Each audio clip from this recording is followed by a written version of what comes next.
नमस्कार दोस्तों, मैं हूं शिवम पांडे और आप सभी का स्वागत है आपके अपने चैनल ट्रिक पॉइंट में। दोस्तों, आज हम लोग बात करने वाले हैं इंडियन ज्योग्राफी की सीरीज में भारत के महत्वपूर्ण झीलों के बारे में। और साथ ही साथ आपकी स्क्रीन पर जितने भी टॉपिक दिख रहे हैं जिन पर टिक लगा हुआ है उन पर वीडियो पहले से अपलोड है, तो अगर आप वो वीडियो देखना चाहते हैं तो आपको लिंक कमेंट बॉक्स में पिन की हुई मिल जाएगी। आप वहाँ से उन सभी वीडियो को देख सकते हैं। तो देरी न करते हुए चलिए इस वीडियो को शुरू करते हैं। सबसे पहले हम लोग बात कर लेते हैं कि झील कहते किसे हैं। तो साधारण सी भाषा में जल का वह स्थिर भाग जो चारों ओर से स्थलखंड से घिरा होता है उसे झील कहते हैं। साथ ही साथ झील की जो दूसरी विशेषता है वह है उसका स्थायित्व होना। तो आपके दिमाग में ये भी गया होगा कि जो तालाब होता है वो भी चारों ओर से स्थल खंडों से घिरा होता है ना, और बीच में पानी रहता है, तो क्या तालाब को भी झील कह सकते हैं? तो नहीं, ऐसा नहीं है। क्यों? क्योंकि मैंने आपको बताया कि झील की जो दूसरी विशेषता है वह है उसका स्थायित्व होना। मतलब कि जो झील है वो पूरे वर्ष भर बनी रहती है, हमेशा बनी रहती है, हमेशा उसमें पानी रहता है, जबकि तालाब में हमेशा पानी नहीं रहता। आपको पता है बरसात के टाइम पे पानी आता है और गर्मियों के टाइम पे तालाब में अक्सर पानी सूख जाता है। तो आप ऐसे याद रखिएगा कि झील कहते किसे हैं। ठीक है, इसके बाद हम लोग बात कर लेते हैं झीलों के प्रकार की। तो झीलें मुख्यतः दो प्रकार की होती हैं, पहला उत्पत्ति के आधार पर और दूसरा पानी की प्रकृति के आधार पर। उत्पत्ति के आधार पर झीलें दो प्रकार की होती हैं, पहला प्राकृतिक झील और दूसरा कृत्रिम झील। और पानी की प्रकृति के आधार पर भी झीलें दो प्रकार की होती हैं, पहला ताजे या फिर मीठे पानी की झील और दूसरा खारे पानी की झील। तो पहले इनको हम लोग एक एक करके समझ लेते हैं। तो सबसे पहले हम लोग बात कर लेते हैं प्राकृतिक झीलों की। जो प्राकृतिक झीलें हैं वो विवर्तनिकी हलचलों, ज्वालामुखी या फिर विभिन्न अपर्दन एवं निक्षेपण कारकों से बनने वाली झीलें होती हैं। जैसे कि भारत में जो प्राकृतिक झीलें हैं, लोकटक झील हो गया, चिल्का झील हो गया, वेम्बनाड झील हो गया, ये सभी झीलें कैसी झीलें हैं? प्राकृतिक झीलें हैं। ठीक है, जो प्राकृतिक झीलें हैं ना, इनको भी कई भागों में पढ़ा जा सकता है। तो प्राकृतिक झीलों में पहला पृथ्वी की गति के आधार पर बनी हुई झीलें आ जाता है, जिसमें टेक्टोनिक झील या फिर भ्रंश घाटी झीलें शामिल हैं। दूसरा हिमनाद द्वारा निर्मित झीलें, जिसमें सर्क झील, रॉक हैलो झील या फिर घाटियों में मौरेनिक बांध झीलें शामिल हैं। तीसरा इसमें जो है वो है ज्वालामुखी गतिविधियों द्वारा निर्मित झील, जिसमें क्रेटर और कॉल्डेरा शामिल हैं। चौथा अपर्दन द्वारा निर्मित झील, जिसमें क्रस्ट झीलें और पवन निक्षेपित झीलें शामिल हैं। और जो पांचवा है प्राकृतिक झीलों में वो है निक्षेपण द्वारा निर्मित झीलें, जिसमें नदी निक्षेपण, समुद्र निक्षेपण, जिसमें आप लैगून झील भी बोल सकते हो, समुद्र निक्षेपण से बनने वाली झीलें हैं। और चौथा जो है इसमें जो तीसरा है वो है बांध निक्षेपण झील। ठीक है, तो याद रखिएगा निक्षेपण में भी तीन प्रकार की हो गई, नदी निक्षेपण, समुद्र निक्षेपण जिसको लैगून बोलते हैं, और बांध निक्षेपण। यहाँ पर एक और झील है जिसको विसर्प झील या फिर गोखुर झील बोलते हैं। तो ये दोनों में शामिल है, मतलब अपर्दन और निक्षेपण दोनों प्रकार की झीलों में ये आता है। क्यों आता है ये मैं आपको तब बताऊंगा जब इसके बारे में हम लोग डिटेल में पढ़ेंगे। ठीक है, फिलहाल हम लोग ये बात करते हैं कि कृत्रिम झील किसे कहते हैं। तो मानव क्रियाओं के फलस्वरूप निर्मित जो झीलें होती हैं उसे कृत्रिम झील कहते हैं। मतलब जो मानवों द्वारा बनाई जाती हैं उसे कृत्रिम झील बोलते हैं। जैसे कि गोविंद सागर झील हो गया, जवाहर सागर झील हो गया, पिछौरा झील हो गया। ठीक है, ये सब की सब जो हैं ये कृत्रिम झीलें हैं। ठीक है, तो याद रखिएगा एक सुदर्शन झील भी है गुजरात में, वो भी कृत्रिम झील में शामिल है। इसके बाद हम लोग बात करते हैं पानी की प्रकृति के आधार पर जो झीलें थी, ताजे पानी की झील और खारे पानी की झील, तो उनके बारे में। तो जो ताजे पानी की झील है, इन झीलों में जो जल की पूर्ति है वो जल की निकासी है वो दोनों समान रूप से होती रहती है। मतलब नया पानी आता है और पुराना पानी निकलता भी जाता है, तो कुल मिलाकर यहाँ पर नमक संचित नहीं हो पाता, जिस कारण से ये ताजे पानी की झील बनी रहती हैं। मतलब इसका पानी मीठा होता है। तो इनमें जो महत्वपूर्ण झीलें हैं जैसे कि डल झील और बूलर झील, ठीक है, ये ताजे पानी की झीलें हैं। दूसरा जो पॉइंट है वो है खारे पानी की झील। तो ऐसी झीलें जिसमें पानी बाहर से आकर तो मिलता है लेकिन झील से पानी बाहर नहीं जाता, जिस कारण से इसमें नमक संचित हो जाता है, तो वही झीलें क्या कहलाती हैं? खारे पानी की झीलें कहलाती हैं। ठीक है, जैसे कि सांभर झील हो गया, लोनार झील हो गया, चिल्का झील हो गया, ये सब की सब। सांभर झील जो है ये आपको पता होना चाहिए कि भारत की सबसे बड़ी अंतःस्थलीय खारे पानी की झील है। ठीक है, तो ये चीज़ याद रखिएगा। और जो खारे पानी की सबसे बड़ी झील है वो चिल्का झील है। तो इस तरीके से हम लोगों ने उत्पत्ति के आधार पर और पानी की प्रकृति के आधार पर जो महत्वपूर्ण झीलें थी उनको समझा। अब जब मैंने आपको बताया था प्राकृतिक झीलों के अंतर्गत कई सारी झीलें आती हैं, तो उनके बारे में हम लोग एक एक करके थोड़ा सा समझ लेते हैं। फिर जो महत्वपूर्ण झीलें हैं उनके बारे में हम लोग डिटेल में देखेंगे। तो सबसे पहले हम लोग बात कर लेते हैं प्राकृतिक झीलों के अंतर्गत पृथ्वी की गति से बनी हुई झीलों की, जिनमें टेक्टोनिक झील और भ्रंश घाटी झीलें शामिल हैं। टेक्टोनिक झील का मतलब है कि भूगर्भिक हलचलों के कारण जो झीलें निर्मित हो जाती हैं उसे टेक्टोनिक झील बोलते हैं। भारत में इस प्रकार की जो झील है वो वूलर झील है, मतलब जो वूलर झील है वो टेक्टोनिक झील या फिर ऐसा बोले कि विवर्तनिकी झील जो है उसका एक उदाहरण है। ठीक है। दूसरी जो झील है वो भ्रंश घाटी झीलें हैं। तो भ्रंश घाटी झीलों का मतलब आप ऐसा समझिए कि भूतल में हुए दरारों के कारण जब दो भ्रंशों के मध्य का जो भाग है वो धंस जाता है और वहाँ पर पानी भर जाता है और स्थायी रूप से भरा रहता है, तो वहाँ पर जो झीलें बन जाती हैं उसी को बोलते हैं भ्रंश घाटी झीलें। तो इस तरीके से पृथ्वी की गति से बनी हुई झीलों के बारे में हम लोगों ने देखा। इसके बाद हम लोग बात कर लेते हैं हिमनाद द्वारा निर्मित झीलों की, जिसमें पहला है सर्क झील। तो सीधा सा ऐसा समझिए कि ग्लेशियर का आइस का कोई बड़ा सा टुकड़ा जब ग्लेशियर से अलग हो जाता है और आगे किसी चट्टान या फिर पहाड़ के सामने आ जाने के कारण उसका जो ग्लेशियर का टुकड़ा है वहीं पर रह जाता है और साथ ही साथ वो पिघल जाता है, तो वहाँ पर जो पानी इकट्ठा होता है तो उसी पानी वाली झील को क्या बोलते हैं? सर्क झील बोलते हैं। ठीक है।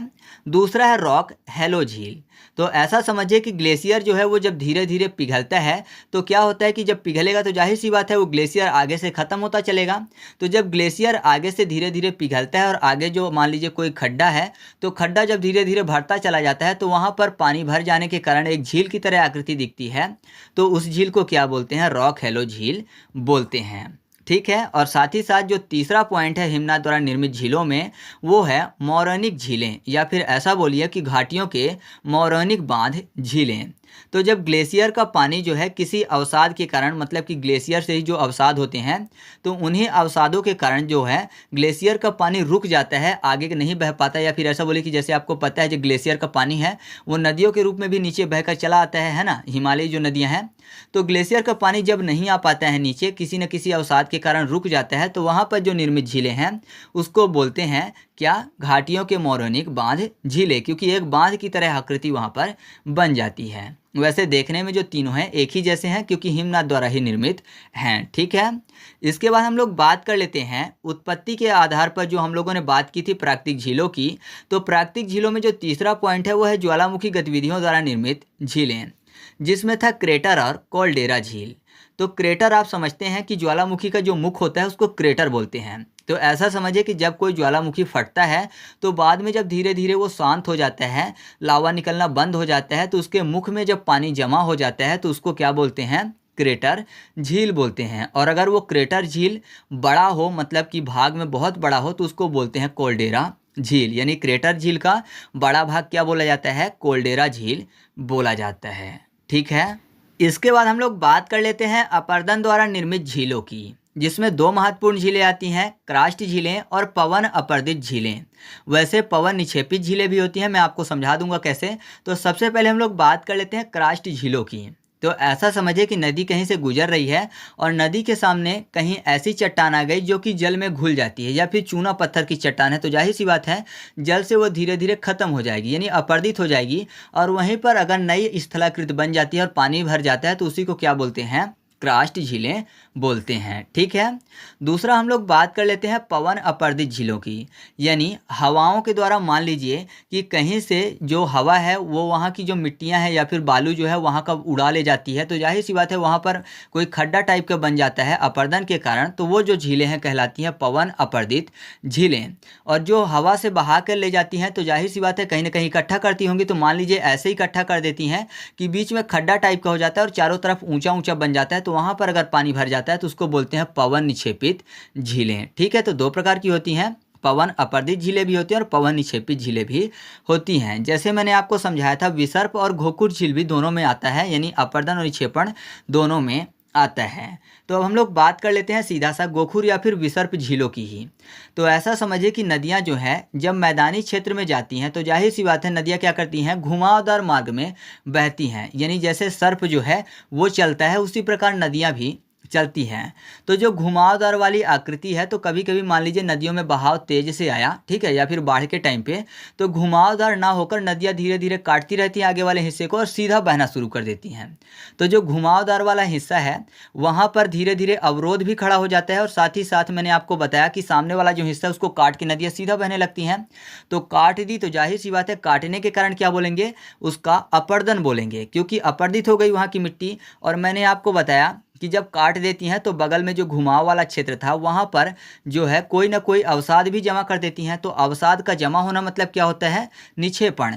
तो ये जो है नदियाँ दोनों कार्य करती हैं, साथ ही साथ अपर्दन भी करती हैं और निक्षेपण भी करती हैं। तो जब सीधा बहने लगती हैं ना, तो वो कहलाता है उसका अपर्दन करना। और जब सीधा नदियाँ बह जाती हैं, उसी के कारण जो विसर्प झीलें हैं तो उसका निर्माण हो जाता है। क्यों?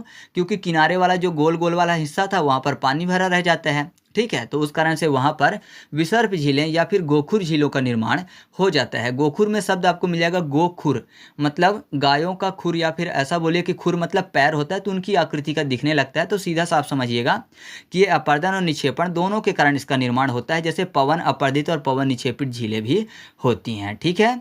तो आगे बढ़ते हैं। इसके बाद हम लोग बात कर लेते हैं निक्षेपण द्वारा निर्मित झीलों की।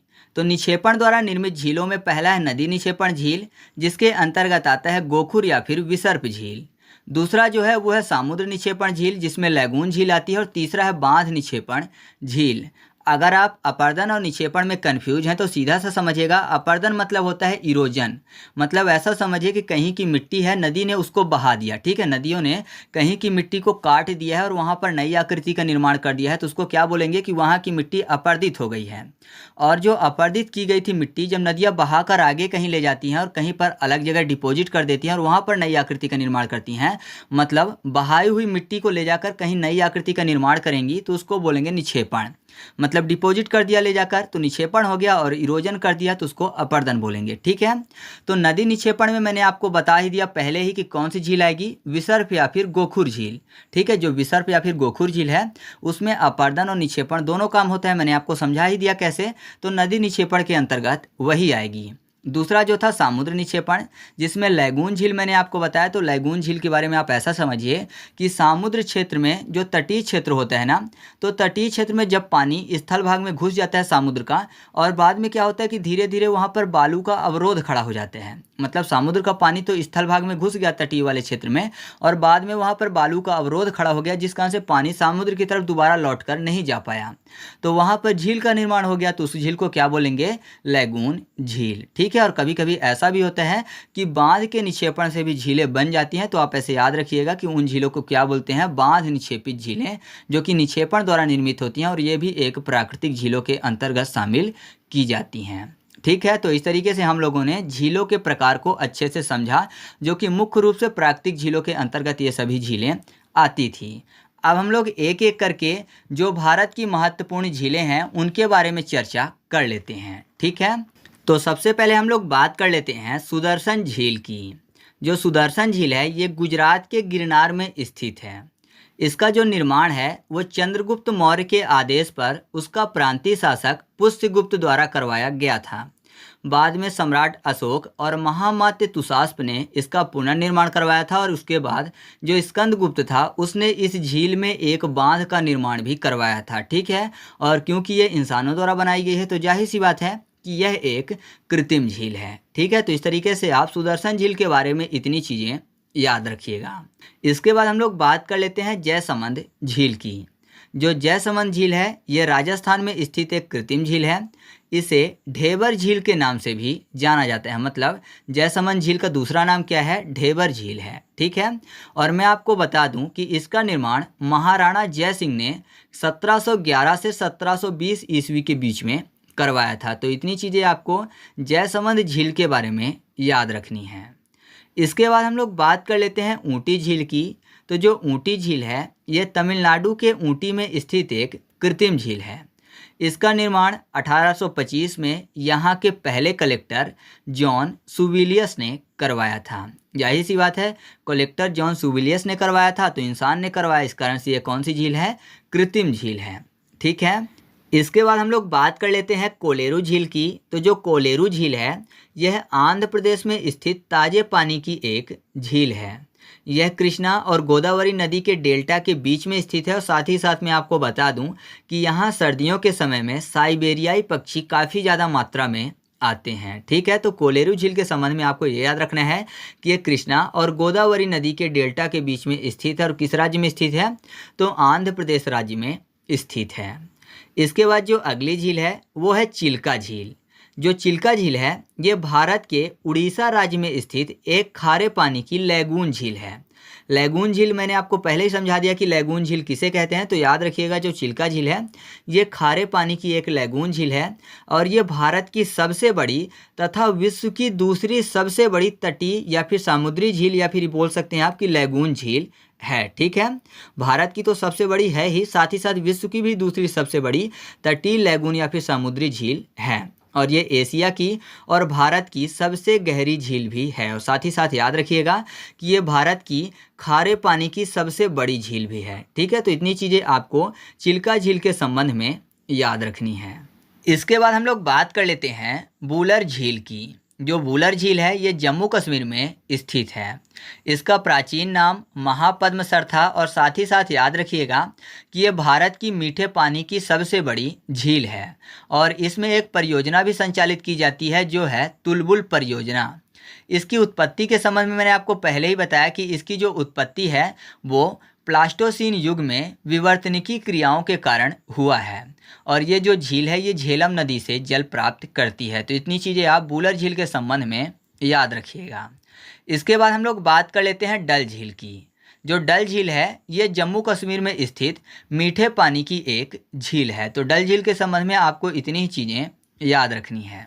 इसके बाद हम लोग बात कर लेते हैं लोनार झील की। जो लोनार झील है ये महाराष्ट्र के बुढ़वाड़ा जिले में स्थित एक खारे पानी की झील है। इसके निर्माण को लेकर कई सारे सवाल उठते थे, लेकिन नई रिसर्च के अनुसार ये माना गया है कि जो लोनार झील है इसका निर्माण उल्का पिंड के पृथ्वी में टकराने के कारण हुआ है। लेकिन पहले तक ये माना जाता था कि इसका निर्माण ज्वालामुखी के कारण हुआ है, यानी ज्वालामुखी गर्त में इसका निर्माण हुआ है। लेकिन नई रिसर्च जो हुई है उसके अनुसार यही माना जा रहा है कि इसका निर्माण उल्का पिंड के पृथ्वी में टकराने के कारण हुआ है। लेकिन कभी ऐसा होता है अगर कि ऑप्शन में ये नहीं रहता है कि उल्का पिंड में टकराने से हुआ है और ऑप्शन में ये रहता है कि यह एक क्रेटर झील है, क्रेटर झील मतलब ज्वालामुखी के कारण इसका निर्माण, तो आप टिक कर सकते हैं। लेकिन कब? जब ऑप्शन में ये ना हो कि इसका निर्माण उल्का पिंड में पृथ्वी के टकराने के कारण हुआ है तब। ठीक है, इसके बाद हम लोग बात कर लेते हैं पिछौला झील की। जो पिछौला झील है ये राजस्थान में स्थित है। इसका निर्माण राणा लाखा ने करवाया था और बाद में जो उदय सिंह थे उन्होंने इसको ठीक करवाया था और यह एक कृत्रिम झील है। इसके बाद जो अगली महत्वपूर्ण झील है वो है पुलिकट झील। पुलिकट जो झील है ये भारत की दूसरी सबसे बड़ी तटीय या फिर लैगून झील है। इसका 84% जो भाग है वो आंध्र प्रदेश में आता है और 16% भाग तमिलनाडु राज्य में पड़ता है। और साथ ही साथ मैं आपको इसके संबंध में एक चीज़ याद करवा दूं कि जो श्रीहरिकोटा द्वीप है इसे बंगाल की खाड़ी से अलग करने का काम करता है। ये चीज़ मैंने आपको भारत के महत्वपूर्ण द्वीपों वाली वीडियो में भी बताया था। ठीक है, इसके बाद हम लोग बात कर लेते हैं गोविंद बल्लभ पंत सागर झील की। यह जो झील है ये उत्तर प्रदेश के सोनभद्र जिले में स्थित है। साथ ही साथ ये भारत की सबसे बड़ी कृत्रिम झील है और इसे रेणु सागर झील के नाम से भी जाना जाता है। तो इतनी चीज़ें आप इसके संबंध में याद रखिएगा। इसके बाद हम लोग बात कर लेते हैं वेम्बनाड झील की। जो वेम्बनाड झील है ये केरल में स्थित एक लैगून झील है और साथ ही साथ मैं आपको बता दूं कि ये भारत की सबसे लंबी झील भी है। ठीक है, यानी जो वेम्बनाड झील है ये भारत की सबसे लंबी झील है। और वेम्बनाड झील में स्थित वेलिंगटन द्वीप जो है यहाँ पर राष्ट्रीय नौकायान प्रतियोगिता भी आयोजित की जाती है। और भारत का जो सबसे छोटा नेशनल हाईवे मतलब राष्ट्रीय राजमार्ग जो है 47A वो भी वेलिंगटन द्वीप में ही स्थित है। और मैंने आपको बता ही दिया वेलिंगटन द्वीप कहाँ स्थित है, वेम्बनाड झील में। ठीक है, तो आगे बढ़ते हैं। इसके बाद हम लोग बात कर लेते हैं लोकटक झील की। जो लोकटक झील है ये मणिपुर राज्य में स्थित है और साथ ही साथ यह पूर्वोत्तर भारत की सबसे बड़ी मीठे पानी की झील भी है। इस झील में केबुल लामजाओ नाम का तैरता हुआ राष्ट्रीय पार्क भी स्थित है। इस कारण से इसे तैरती हुई झील के नाम से भी जाना जाता है। तो याद रखिएगा इतनी चीज़ें लोकटक झील के संबंध में। मुख्य रूप से आप ये याद रखिएगा कि तैरती हुई झील के नाम से किसे जाना जाता है, तो सही जवाब क्या होगा, लोकटक झील, और यह मणिपुर राज्य में स्थित है। ठीक है, इसके बाद हम लोग बात कर लेते हैं सांभर झील की। जो सांभर झील है ये राजस्थान में स्थित भारत की सबसे बड़ी अंतःस्थलीय खारे पानी की झील है। अंतःस्थलीय की बात हो रही है, मतलब स्थल में है। और इससे पहले मैंने आपको चिल्का झील के बारे में बताया था, जो कि भारत की सबसे बड़ी खारे पानी की झील है, लेकिन वो लैगून झील है। एक तरफ पानी है और एक तरफ स्थल है, लेकिन यह पूरी तरह से अंतःस्थलीय झील है।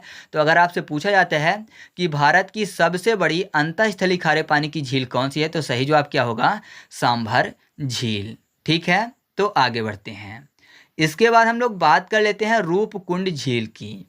जो रूपकुंड झील है इसे रहस्यमय झील मतलब मिस्ट्री लेक के नाम से भी जाना जाता है। यह उत्तराखंड में स्थित है और 1942 में इसमें 500 से ज़्यादा कंकालों की खोज की गई थी, जिस कारण से इसको कंकाल झील के नाम से भी जाना जाता है। तो याद रखिएगा, कंकाल झील के नाम से किसे जाना जाता है, रूपकुंड झील को। ठीक है, तो चलिए आगे बढ़ते हैं। इसके बाद हम लोग बात कर लेते हैं चुलामू झील की। तो चुलामू झील के संबंध में आपको इतनी चीज़ें याद रखनी है कि ये सिक्किम में स्थित भारत की सबसे ऊंची झील है। यानी भारत की सबसे ऊंची झील कौन सी है, तो वो है चुलामू झील, और यहीं से तीस्ता नदी भी निकलती है। ठीक है, तो इतनी चीज़ें आप चुलामू झील के संबंध में याद रखिएगा। इसके बाद है देवताल झील। जो देवताल झील है ये उत्तराखंड में स्थित है और साथ ही साथ ये भारत की दूसरी सबसे ऊंची झील है। पहली सबसे ऊंची झील चुलामू झील और दूसरी सबसे ऊंची झील देवताल झील। ठीक है, इसके बाद जो अगली झील है वो है कोलेरू झील। जो कोलेरू झील है यह आंध्र प्रदेश में स्थित भारत और एशिया की सर्वाधिक आर्द्रता वाली लैगून झील है। ठीक है, तो इसके बारे में यही चीज़ याद रखिएगा, यही महत्वपूर्ण भी है कि यह एशिया और भारत की सबसे ज़्यादा आर्द्रता वाली लैगून झील है। ठीक है, और स्थित कहाँ पे है, तो ये आंध्र प्रदेश में स्थित है। इसके बाद हम लोग बात कर लेते हैं हुसैन सागर झील की।